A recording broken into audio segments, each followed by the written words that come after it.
তো ফাইনালি আমরা ওয়াকের রোড ধরে এখন পাহাড়ে উঠে গেছি। তো এখানে অনেক রাস্তাই আছে যেখানে কনস্ট্রাকশন চলছে এখনো অবধি। আরে নেটওয়ার্ক নেই তো, কিন্তু ওটা কানেক্টেড করতে দাঁড়াতে হবে, ওটার জন্য দাঁড়াতে হবে, কানেক্ট করতে হবে সবার সাথে। তো এখানে অলরেডি আমরা তিস্তার দেখা পেয়ে গেছি, এই যে আমাদের রাইট সাইডেই তিস্তা।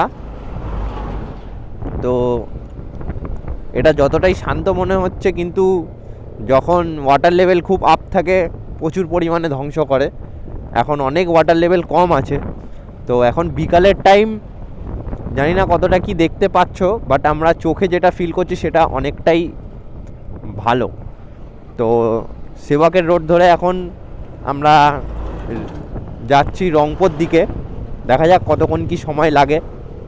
সামনে ইন্দ্র, পেছনে সোমনাথ দা, তার সাথে মিলন দা, আর তার পেছনে সুরজিৎ কল্যাণ দা, আর পেছনে টেল করছি আমি।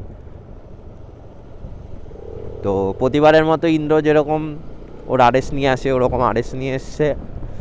আর সোমনাথ দা হচ্ছে সোমনাথ দার কেটিএম ডিউক 200, মিলন দা 125 সিসি আমাদের সাথে। আগেরবারেও যেরকম নেপালে সুমন আর তালুকদার যেরকম SP 125 নিয়ে এসেছিলো, ঠিক তার পরের যে নিউ ভার্সনটা ওটা হচ্ছে মিলন দা এইবারে নিয়ে এসছে 125। ওটা নিয়ে উনি আমাদের সাথে সিকিম,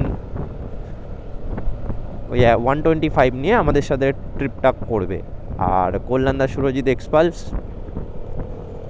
তো রাস্তার কার্ভগুলো অনেক দিন ধরে অপেক্ষা করছিলাম এই রোডের জন্য।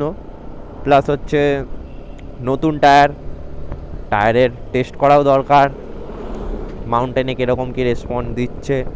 তো জানি না ক্যামেরায় কতটা কি দেখা যাচ্ছে।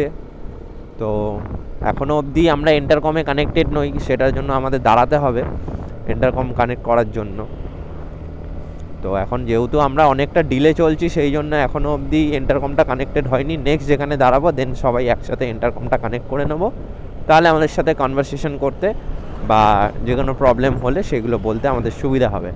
তো চলো, কোনো ভালো কিছু থাকলে নেক্সট তোমাদের সাথে দেখা হচ্ছে। চলো, টাটা, বাই।